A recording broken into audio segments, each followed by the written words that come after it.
Always record lah. 3, 2. The clap is very near. Good evening, everyone, and welcome back to the Rinkside. And as you can see, we are missing someone, but we've got +2, which is we have Coach Hussein and Putri from Tampines Floorball. And we said last week, people might get tired of us right now. Finally, we got 2 new faces. I think very good guest. How are you, Hussein? Yeah, I'm doing good. I've lost my voice a little bit because of coaching. Coaching who? Which one? You're shouting at boys or girls? More of the guys, I think. Always guys get shouted. And Putri, how are you? School break? Good, yeah. So what are you doing now, apart from camera? During the weekends, everyone knows, right? Yeah. I was in Div 2 and just working and training. Oh, okay. So what have you been doing? I think they also know, right? The same. Div 2 The same. also? No lah, my own same thing lah, not same as them. Yeah.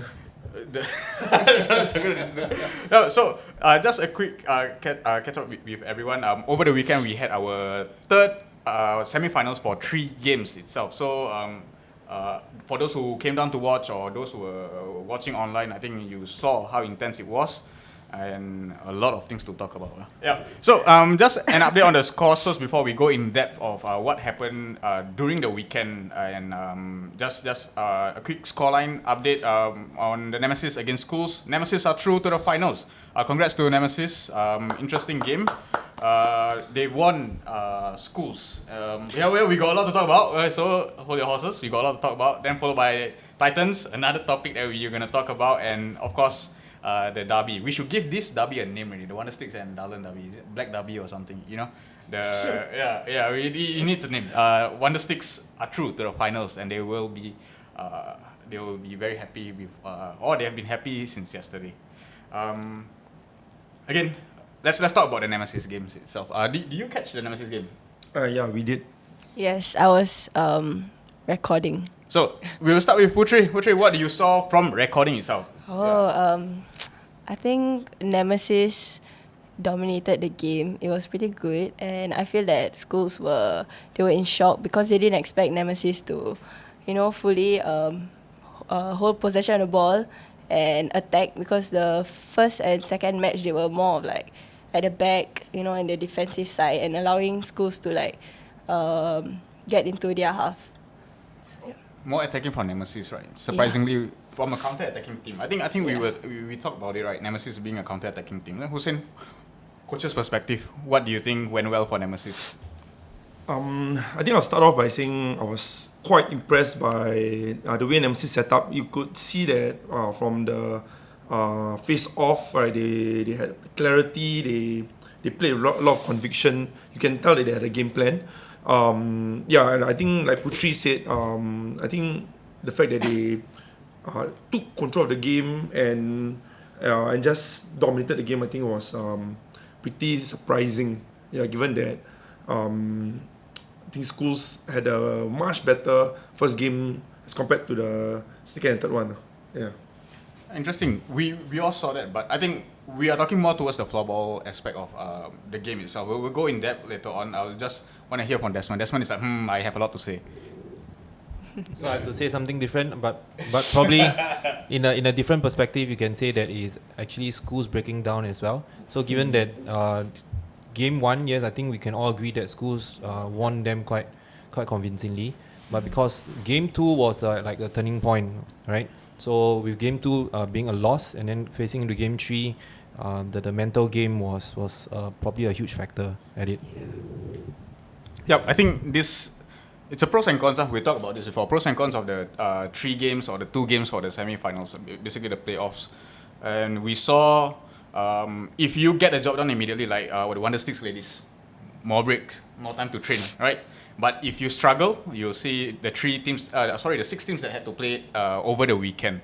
So, but for me personally, for the Schools game, floorball aspects, I think Nemesis did a great job. And have to praise them. Even in the third game, they got better. Not only in floorball terms, in terms of prior to that, they are very aggressive. Even with the referees, they are like, "Hey, come on, what's going on?" Always in the referee's face. But this time they are, I would say, more balanced or control. Mild, and which kudos to them. To be honest, kudos to them on that aspect. However, schools just we saw the game, and there were calls, a few calls that affected the game itself. Apart from all those stuff, the emotions, I would say the non-floorball part, the non-skills part, I think Nemesis were better than schools. But we know, in the league games you guys played, referees' calls, the crowd, the emotions and whatnot, it will really affect how the game will turn. And by the end of the day, we saw, I think both sides were really great. They displayed their character, especially the schools supporting their fans after that. Going around and supporting their fans, even though they lost, it was a graceful defeat. I think we need our kids to watch them. Sometimes we lose. It wasn't the best situation, but we show grace. I think that's very great from schools itself. But kudos to Nemesis, to the finals. And my dark horse. They were my dark horse. Remember our first podcast? Yeah, my dark horse. They're in the finals. Oh, my dark horse gone already. Who's your dark horse? My dark horse was Cripz. Oh, okay. Yeah. But it also means that they are really legit the dark horse. Yeah, but I think something to point out that Nemesis was actually fourth after the round robin table. So being fourth, winning against the first schools, it actually goes to shows that it's actually a good thing, right? For the sport in generally speaking. Yeah. Yep. So let's move on. Let's move on to the ladies' games.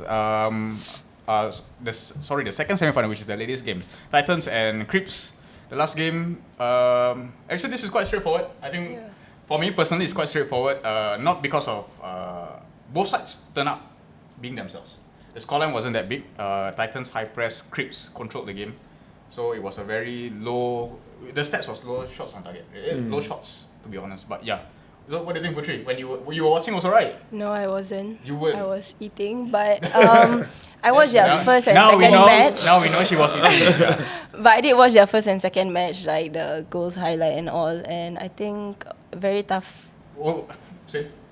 I thought it was it's a game of defense.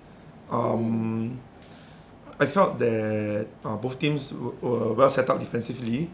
But it became a matter of who was able to break down each other's defense a bit better. Then in that respect, I thought Titans were much better, were more adept at keeping possession. They were a lot more threatening, and I think Cripz, right, they were struggling with Titans' defensive shape, and they kept losing possession. So I think that was really the defining thing for the game. We saw a lot of miscommunication also. They tried to attack and the ball was loose. I think about 2 or 3 incidents. Then they start to, what's going on? I see. So I know Desmond got something to say, right, about their strategy. Thank you for including me. But I mean, for me, the main factor is actually the physical part of it. So Titans are slightly or more physical than Cripz. So physical meaning to say that whether it's a 50-50 ball, they're high pressing, so they're faster, generally stronger, and with that, right, you also kind of rather keep Cripz at bay in terms of their attack. And when Cripz have the ball, they try to press against them. So if Cripz slows down or just switch off, like I said, certain miscomm that happens, right? So that's where they can catch them off guard.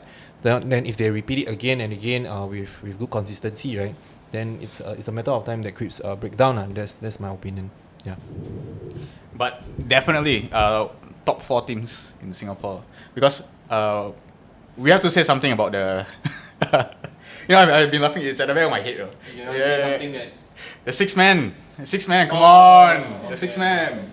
So what happened was previously in the previous podcast we talked about Cripz deciding to use the 6 man tactics. I'm not sure, was it because of time or whatnot. They're trying to get a goal because Titans was they were leading. So I think there was a comment or something like Leandro that's what 6 man specialist or something, is it? Yeah, on the Instagram. So someone responded. I'm not sure who, but I mean that's the best part about podcast. When people respond, sometimes it might be players. Even better if you're a player, please come. We want to invite you for the podcast. So basically, it was like I'm not sure if they took offense or what. We say they're not good with 6 men. I would say not good. They need to be trained in 6 men. You need to be trained in 6 men. So they replied prior to the game. I don't know who replied. It might not be them also. It might just be a public. But then yesterday they played with 6 men and it led to a goal. So it's just a full circle. So it's just funny at the back of my head. I'm not laughing at you, Cripz. Okay, you guys it was superb, lovely game, but it is what it is, you know. Simple banters in sports. He's just saying go and train a 6-man and try again next You year. know what I mean? But of course, Not me. to be fair, bring it back to the schools game, right? Schools also did a 6-man, but they did a 6-man, if I recall properly, about 45 seconds remaining to goal and 2 goals down. So that was actually Well executed. well executed. No, Yeah. actually way too late because Oh, too late. Okay. you are 2 goals down. I see. And then with 45 seconds to go, then you activated the 6-man. And what again, if I recall properly, right, like moments earlier, they actually had a power play. So with a power play, Nemesis with 4 men down, you could have just thrown in the 6-man because you are 2 goals down. But they still scored, right? Huh? They They scored, and then Oh, therefore yeah. the 2 goals down. So if not, they were 3 goals down, then they went 2 goals down. Yeah. So but yeah, schools included. That's cool. So for everyone, it's Dalen also. Yeah, right. Yeah. Dalen also. Okay, Dalen. Okay, everyone. Should we put in one still? So it's easy for us to say. I'm gonna use the word easy because we are not in there. We're not at the side. We are not under pressure. You know, thinking about so many things in the game itself. We know how it's like. That's why this platform is like we can talk about it, easily talk about it. But when we're there, we know it's difficult. So we know the coaches, the players, what you're going through. But it is what it is. Sports, from a spectator's point of view, and from those who are at the bench. Very different perspective, but at the same time, we feel the same thing. You know. Okay. Anything else we want to add on for this? Yeah. So let's move on to the finale of the intense semi-finals. But this one I will just say it first. I think the highest number of viewers, Leandro. Yeah. Wow. Yeah. And even almost full house. Yeah. Nice. Almost full house. And that game. And great commentators. I don't know who was the comment. I was watching live, so I don't know who. But yeah, wow! It was crazy. It was crazy. Putri, you were here, right? Yes, I was recording the camera from So you were the downstairs. camera. I got the perfect POV of Hamka's shot. Very nice shot. Reply. Those comment, please. What about how? That was how good. That was good. Wow! And for me, that game was, as compared to the 3 or 4 games that they had, I think that game was the most professional so far, sporting wise. We know the history. You know, but it was a very controlled game as compared to the other 2. You mean emotionally? I think emotion was there. It was very high because the crowd was adding fuel to it, which is good. But you know, an example was the back-to-back attacking. So I think it was the last period where the goalkeeper saved. Dalen's keeper saved. There was an immediate counter attack, and if that goal were to went in, we were gonna be staying there longer yesterday. But Jepal made a crazy save, and the whole crowd, everyone was like, "Wow!" Then after that, go to the other side, it's like, "Wow, it's crazy." So, and the incidents that there were lesser, how I would say, violent or rough incidents. You know, it was more controlled as compared to the other games. There was still the Caden versus Denmark incident though. Oh, Oh yeah. Okay. So this is another thing. Did you saw what happened? I saw what Denmark did, but I didn't really catch what Caden did. Was it 2 minutes? You think? I didn't really catch it. So we get a commentator to wait, Putri. What you saw? What Yeah, I was think, from your point of view? Yeah, I saw Caden commit a clear 2-minute foul because he went over Denmark. He pushed and then I think Denmark bent down and then Caden fell over, and then Denmark, I think he wanted to, and then Was it a step? We don't know, right? I couldn't really see because So that was the issue. Also, it looked like he stepped right, like he was going forward. What you saw for the incident?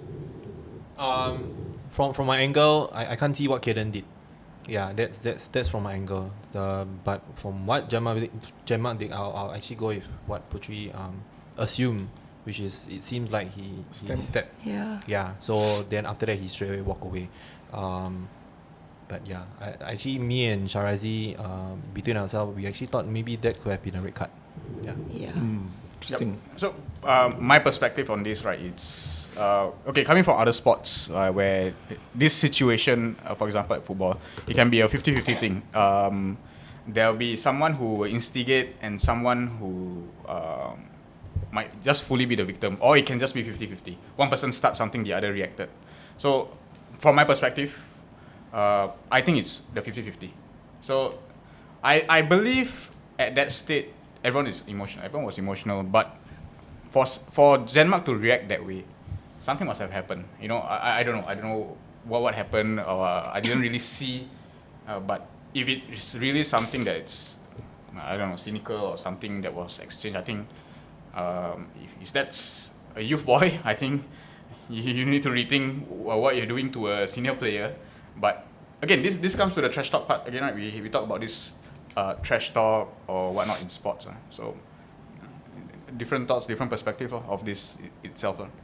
So what do you think about trash talk? We had conversations about trash talk, or like exchanges. What are your thoughts on that, Hussein, as a coach?